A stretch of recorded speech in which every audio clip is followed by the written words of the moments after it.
네, 지학사 공통국어 내신 대비 서사갈래 본봄 작품 설명 들어갑니다. 네, 우선 본문 들어가기 전에 서사갈래에 대해서 반드시 알고 가야 되는 내용 한번 살펴보겠습니다.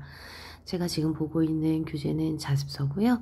여러분 교과서에 분명히 이 내용이 나와 있을 거예요. 그리고 평가문제집에는 아마 이 페이지는 없을 것 같은데 그 교과서와 평가문제집 같이 활용하면서 수업 들으시면 될 것 같습니다. 자, 일단 서사갈래는요, 상상력 있게 창조해낸 허구의 이야기입니다. 서술자가 인물과 사건을 통해 이야기를 들려주는 문학의 갈래고 소설이 대표적입니다. 사건과 행동의 주체인 인물, 사건이 일어나는 시간과 공간의 배경, 사건의 원인이 되는 갈등, 서술자의 위치, 시점, 서술자의 태도, 작가의 언어 사용상의 특징, 이런 것들을 문체, 자, 이런 것들이 소설을 구성하고 있는 요소입니다. 정리해서 이야기하자면 소설에는 서술자가 반드시 있어야 되고요. 그 다음에 인물과 사건이 등장합니다.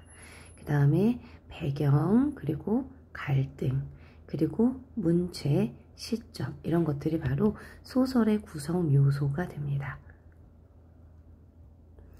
이러한 소설의 구성 요소를 하나하나 다 기억하셔야 됩니다. 이걸 조금 표로 정리해서 이야기하면요. 소설의 3요소는 주제, 구성, 문체가 되고요. 구성의 3요소가 인물, 사건, 배경이 됩니다.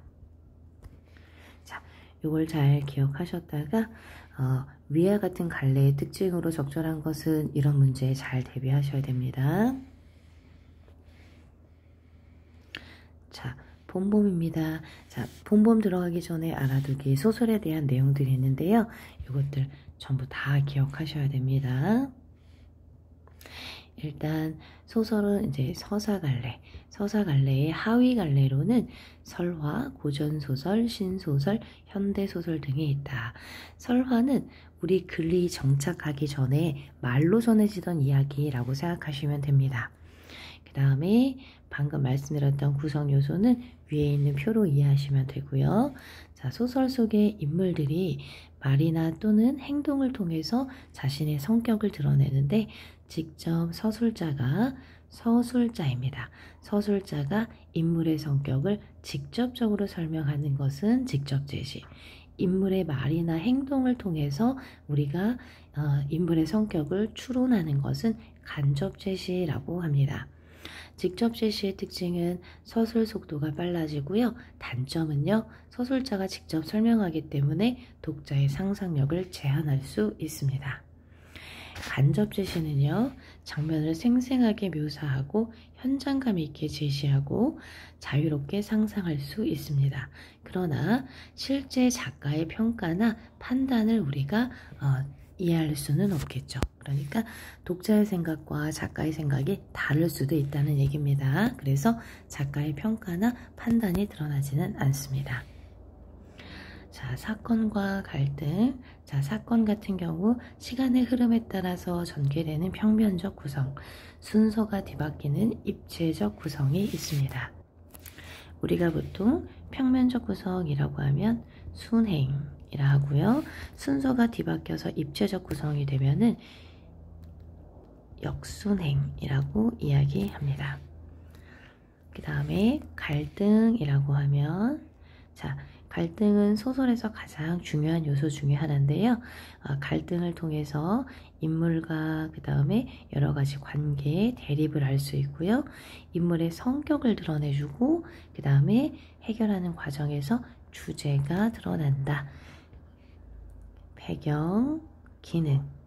자, 배경 같은 경우는 구체적인 환경을 뜻하기도 하고요. 또는 넓게 자연적 배경, 시대적 상황이나 사회문화적 현실이 될 수도 있습니다.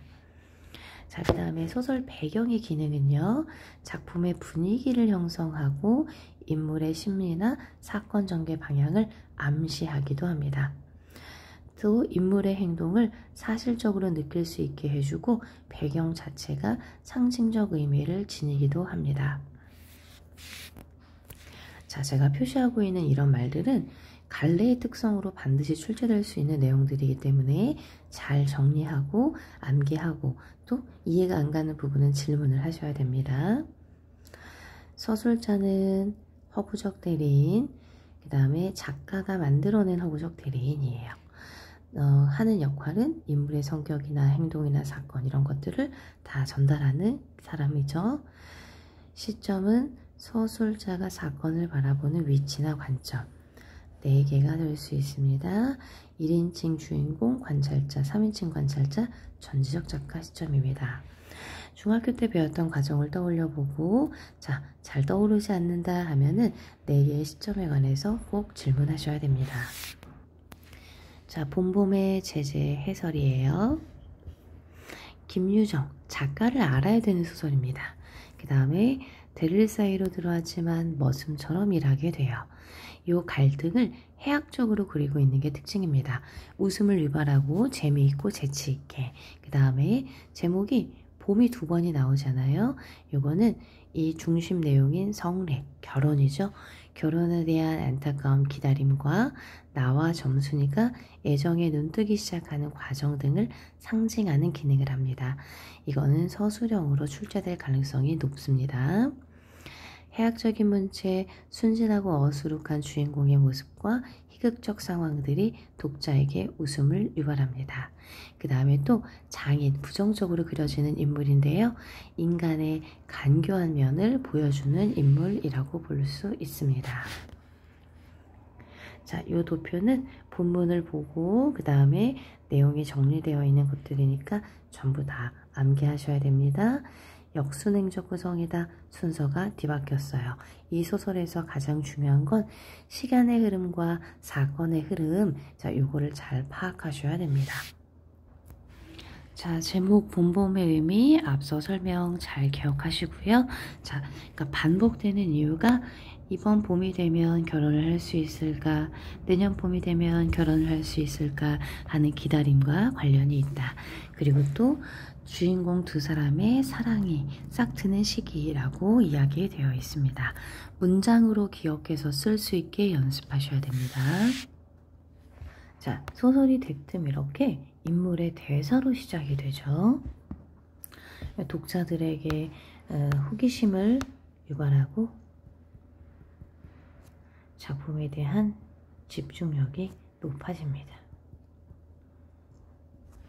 장애님, 이제 내가 이렇게 뒤통수를 긁고 나이가 찼으니 성례를 시켜줘야 되지 않겠냐 하면 그 대답이 늘 이 자식아, 성례를 믿고 미처 자라야지 하고 만다.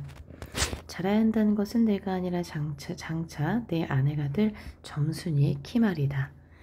내가 여기에 와서 돈 한 푼도 받지 않고 일하기를 3년하고 꼬박 7달 동안을 했다.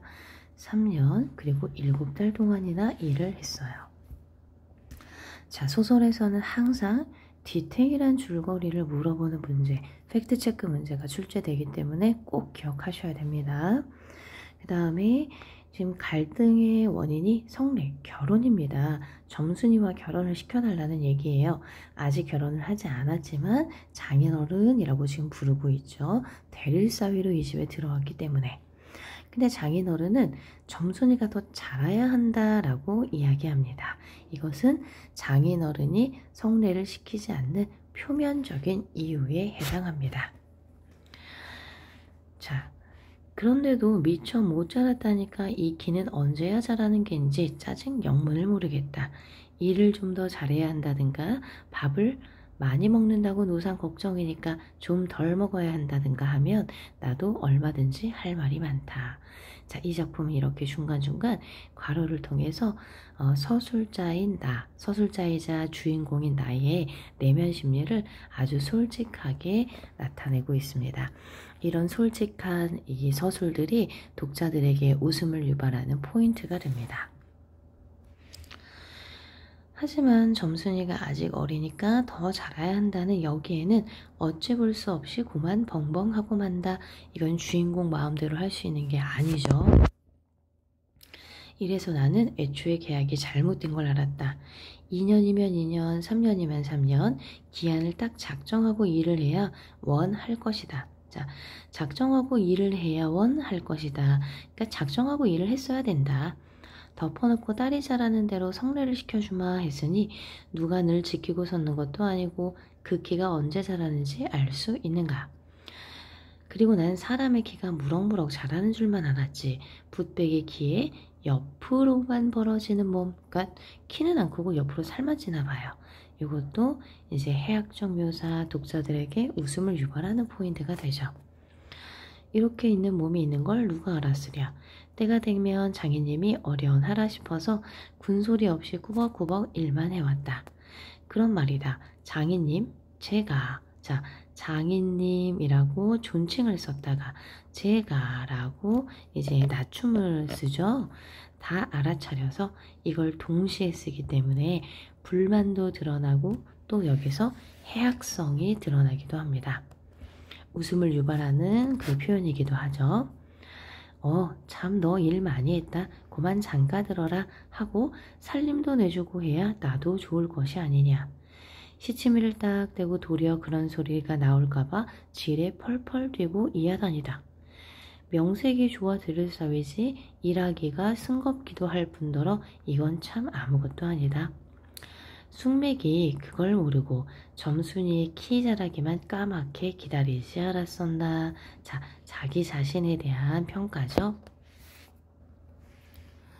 언젠가 하도 갑갑해 자를 가지고 덤벼들어서 그 키를 한번 재볼까 했다마는 우리 장인님이 내외를 해야 한다 라고 해서, 자, 그 당시의 시대적인 배경도 알 수 있고요. 장인님이 조금 더 전통적인 사고방식을 가지고 있는 사람이구나. 그리고 또 내가 매우 순진한 성격이기도 합니다. 그래서 마주서서 이야기 한마디 하는 법도 없어요.